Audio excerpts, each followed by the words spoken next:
अपनी बहन रुक्मिणी का विवाह चेदी नरेश दमघोष के पुत्र शिशुपाल के साथ तय कर दिया और लौट करके आया। पिताजी से कहा, पिताजी परसों बारात आने वाली है, इतनी जल्दी कहाँ विवाह किया? ऐसे वैसे नहीं किया, चेदी नरेश दमघोष के बेटे शिशुपाल से किया है। उन्होंने कहा ठीक है, लेकिन रुक्मिणी कन्हैया की कथाओं को सुनती रहती थी, भीष्मक जी बात करते रहते थे, तो उनके मन में तो केवल द्वारिकाधीश बसे थे। जब पता लगा कि परसों बारात आने वाली है तो रुक्मिणी रोती भाभी के पास गई और कहा क्या करूं? कहा कैसा करूं कि पत्र बनाओ और पत्र भेजो। 7 श्लोकों में पत्र लिखा और ब्राह्मण के को बुला करके पत्र को द्वारिका भेजा। द्वारिकापुरी पत्र पहुंचा, जाकर के ब्राह्मण पहुंचे तो कन्हैया ने बिठाया, पूछा कैसे ब्राह्मण आना हुआ? पत्र लेके आया तो अपने अंतरपुर में ले गए।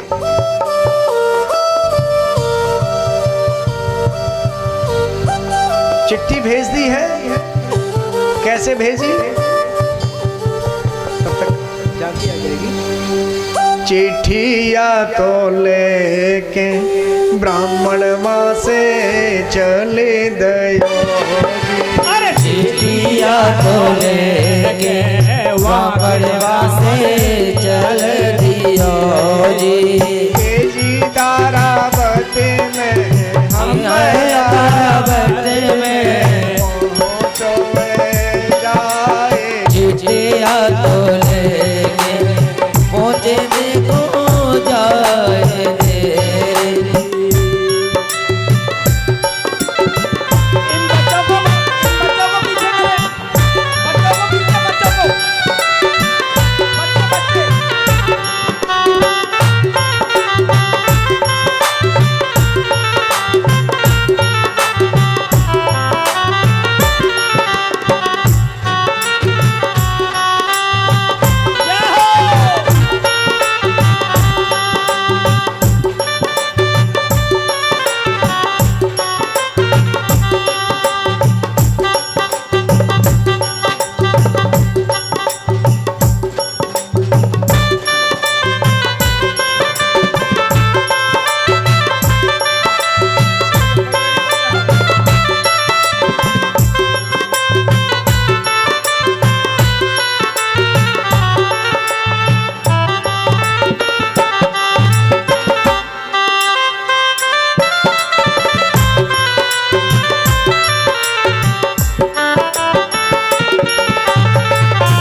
अर्ज हमारी है, सुनिए प्रभु अर्ज हमारी है।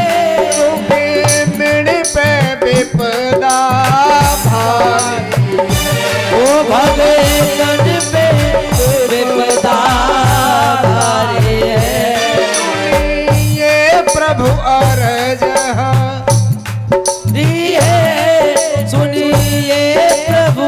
अर्ज हमारी है। मिण पे विपदा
सिर्फ रुक्मणी को छोड़ के बाकी सब लोग बैठे।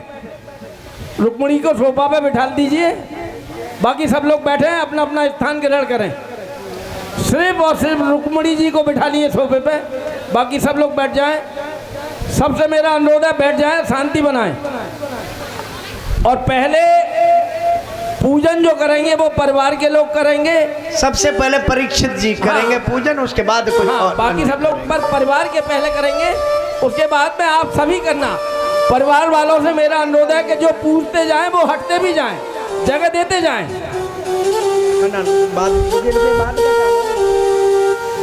चिट्ठी भेजी, ब्राह्मण से का अंतरपुर में ले गए। बैठ जाओ आप लोग। क्या भेजा है? बोला आप ही पढ़ लें, आपका प्राइवेट व्यक्तिगत पत्र है। बोले नहीं, ब्राह्मणों से मेरा कुछ नहीं छुपा है, आप ही सुनाए। आज सुनाते हैं। श्रुत्वा गुणान भुवन सुंदर शृणुत्वा ते निर्वेश कर्ण विवरैर्हर्तांगो तापम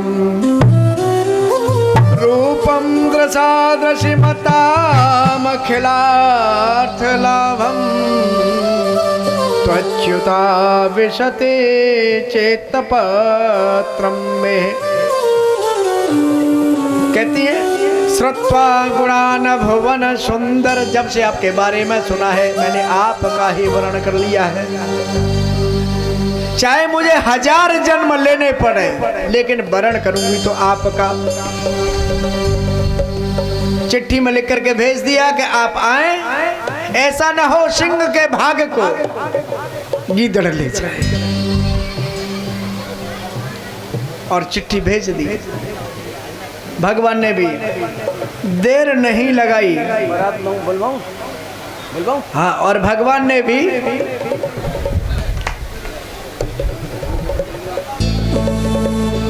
देर नहीं लगाई और तुरंत रथ तैयार कराया, ब्राह्मण को बिठा करके जुड़ाया। दाऊ भैया ने कहा कन्हैया कन्हैया, लेकिन कन्हैया सुनते ही नहीं। पता किया तो बताया कि कुंडनपुर से ब्राह्मण आए थे चिट्ठी लेकर के। बोले वहां तो परसों विवाह है, तो निमंत्रण तो आया नहीं, समझ कोई ना कोई गड़बड़ है। चिट्ठी में लिख दिया था कि मैं देवी का पूजन करने जाऊंगी और अकेली मिलूंगी और कोई नहीं होगा। और कन्हैया को लेकर के जब पहुंचे तो ब्राह्मण रुक्मिणी के भवन में पहुंचे तो देखते ही चाल ढाल से ही पता लग जाता है काम हुआ या नहीं हुआ, शकल सूरत से ही।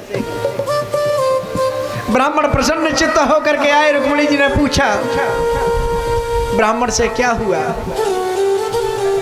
बता दिया कि जिसके लिए पत्र भेजा था मैं पत्र देके नहीं, मैं पत्र वाले को ही साथ लेकर के आया हूँ। बोले द्वारकाधीश भगवान की। सभी लोग बैठ जाएं, खड़ा ना हो, कोई भी खड़ा ना हो। शिशुपाल की बारात आ चुकी थी। कन्हैया को नगर के बाहर देखा तो गुप्तचरों ने जाकर के बताया शिशुपाल को कि हमने द्वारकाधीश को नगर के बाहर देखा है और पता किया तो कुंडनपुर से भी निमंत्रण नहीं गया है और हमारे यहाँ से भी नहीं गया, न घरात में न बारात में। कोई न कोई गड़बड़ है। सैनिकों ने कहा कि हम पूरा इंतजाम करते, जाकर के सेना ने सब मंदिर वगैरह को घेर लिया। रुक्मिणी जी गई थी पूजा करने के लिए और रुक्मिणी जी पूजा करके बाहर निकलती हैं तो देखती हैं कि सैनिक खड़े हुए हैं। विचार किया कि मैंने तो केवल ये लिख करके भेजा कि मैं अकेली मिलूंगी, कोई मिलेगा नहीं, यहाँ तो बहुत सैनिक हैं। और मैंने जिसको बुलाया है मैंने देखा भी नहीं है, जानती भी नहीं हूं, तो कैसे पहचान करूंगी।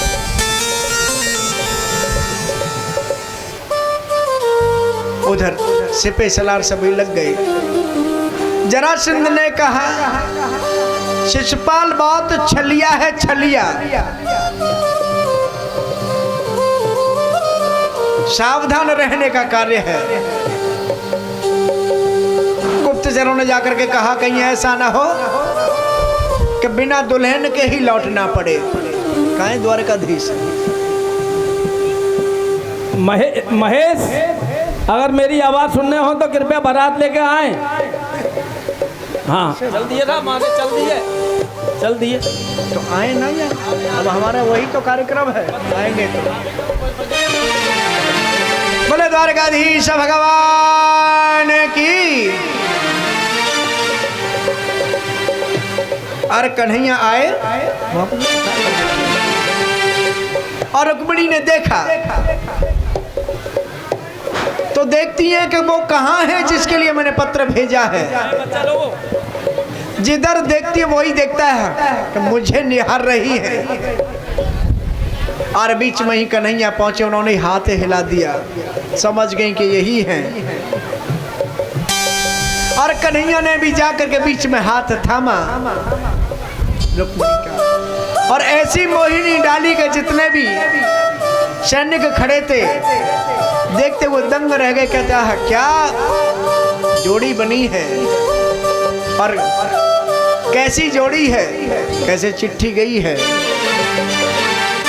तब तक वो गलो नहीं कहा, मेरी सखियों मुझे कुछ।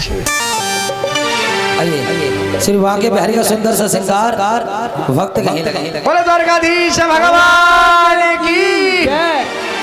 हो तू लगे दूल्हा सा दिलदार सावरे, हो तेरा किसने किया श्रृंगार सावरे, तेरा किसने किया श्रृंगार सावरे।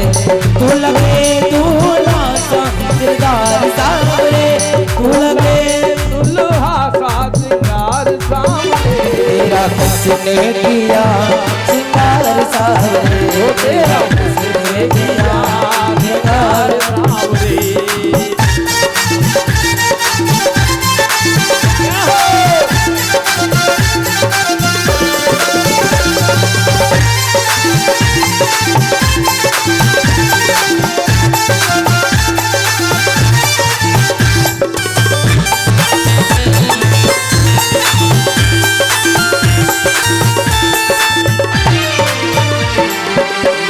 पर मल्हागिर जंगल के सर तलक लगाया तूने, केसर तलक लगाया तूने, केसर तलक लगाया। मोर मुकुट कालों में किंगल इत्र बहुत बरसाया तूने, इत्र बहुत बरसाया तूने, इत्र बहुत बरसाया। तू महकता रहे हर बार सावरे, तू महकता रहे हर बार सावरे। किस किस को इंतजार है सावरे का, जरा हाथ खोल के दिखाओ। बहुत कम लोगों को, पीछे वालों को नहीं है। जो रात खोल के और मिलकर गाइए, ताली में आगे ऊपर ऊपर ताली दिखनी चाहिए, बज रही है। तेरा किसने किया श्रृंगार सावरे, तेरा किसने किया श्रृंगार सावरे।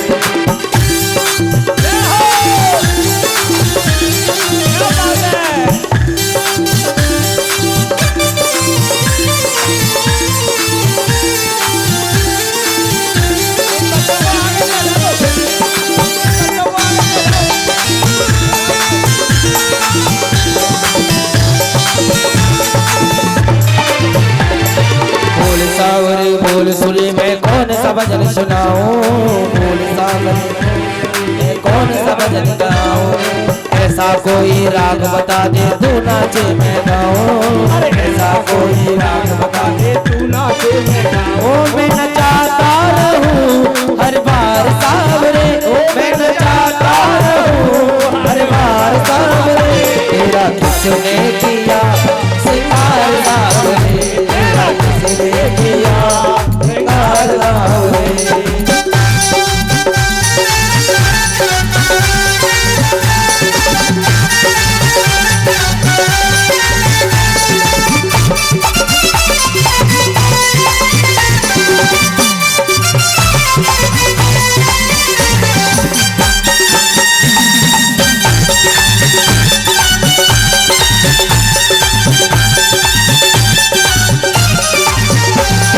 बागों से कलियां चुन चुन के सुंदर हाथ बनाया तेरा, सुंदर बनाया तेरा, सुंदर बनाया।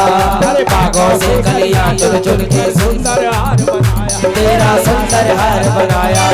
रही सलामत हाथ तुझे वो जिसने तुझे सजाया, साना जिसने तुझे सजाया, साना जिसने तुझे सजाया।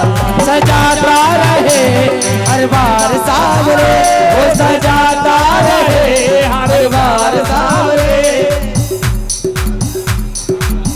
तेरा किसने किया सिंगार सावरे, तेरा किसने किया सिंगार सावरे। तू लगे दूल्हा सा दिलदार सावरे, तू लगे दूल्हा सा दिलदार सावरे। दौड़ा दूल्हा के तेरा किसने किया सिंगार सावरे, तेरा किसने किया सिंगार सावरे, तेरा किसने किया सिंगार सावरे, तेरा किसने किया सिंगार सावरे। ओ सिंगार सावरे, ओ सिंगार सावरे। द्वारकाधीश भगवान की, रुक्मिणी महारानी की जय जय श्री राधे। बारात को आगे लाए, आगे चलते आए। चले आएंगे।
द्वारकाधीश भगवान की।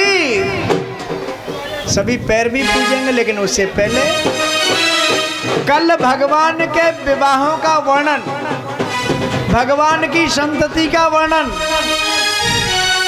सुदामा चरित्र की कथा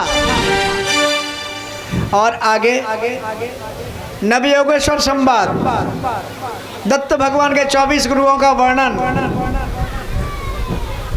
और कली की कथा।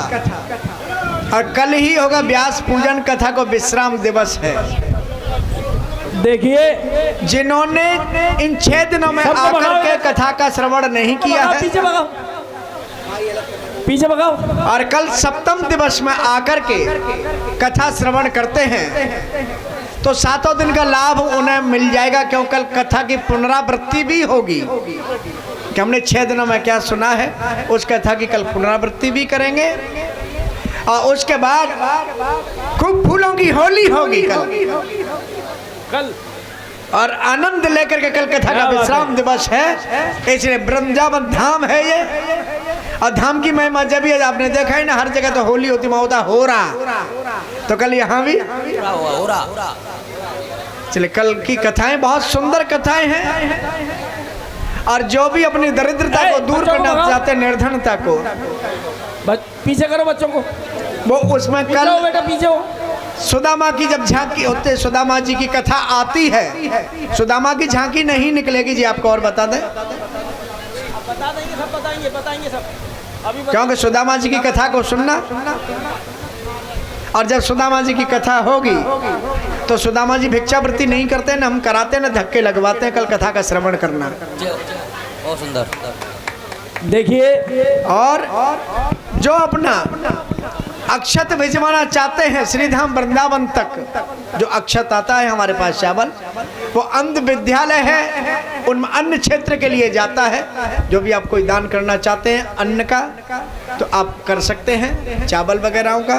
वो विद्यार्थी रहते हैं वहाँ, करीब 30 विद्यार्थी हैं जिनके नेत्रहीन हैं। विद्यालय चलता है, उस विद्यालय में ही जो हमारे पास आता है तो हम भी सेवा के भाव से उन्हें वहाँ भेजते हैं। तो कोई भी और व्यास पूजन में जो भी कोई व्यास पूजन करना चाहते हैं, कल जिन्होंने कथा सुनी है, ऐसा नहीं है कि परिवार वाले करेंगे, सभी लोग व्यास पूजन कर सकते हैं। जिसकी जो श्रद्धा के अनुसार व्यास पूजन करें। और कल कथा को विश्राम दिवस है, इसलिए कल का विशेष ध्यान रखें, अधिक संख्या में आए। और आज खूब अभी रुक्मिणी विवाह का उत्सव मनाएंगे। जैसे नंदोत्सव मनाया था, गोवर्धन पूजा का उत्सव मनाया, ऐसे ही आज विवाह महोत्सव कन्हैया का मनाएंगे। बोले द्वारकाधीश भगवान की, रुक्मिणी मैया की, सतगुरुदेव भगवान की जय जय श्री राधे श्याम। देखिए सबसे पहले पूजन करेंगे परीक्षित जी। परीक्षित जी सबसे पहले पूजन करेंगे। नीचे पहले रुक्मिणी को बोलिएगा कि पहले माल्यार्पण ठाकुर जी को पहले करें। जयमाला करके जयमाला यहाँ से गई। पहले ठाकुर जी को माल्यार्पण करें। जो रुक्मिणी का जो स्वरूप है ये हटा दें पर्दे को, और उनको बोलिएगा माला लेकर के आए। और पहले बोले रुक्मिणी वल्लभ भगवान की, पहले कन्हैया को माल्यार्पण करें।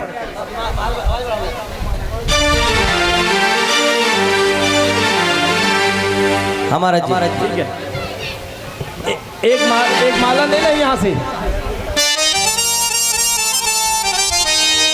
और आप लोग देखिए जितने भी अलग से लोग हैं, मेरा अनुरोध है बैठ जाएं जरा थोड़ा यहाँ स्थान बनाएं। भीड़ लगाने से कोई लाभ। बोले बांके बिहारी लाल की जय। सहनाइयों की सदा कह रही है, खुशी की मुबारक बढ़िया गई है। सजी सुर के जोड़े में रुक्मिणी सी मैया, जमी से फलक पे परिया रही है।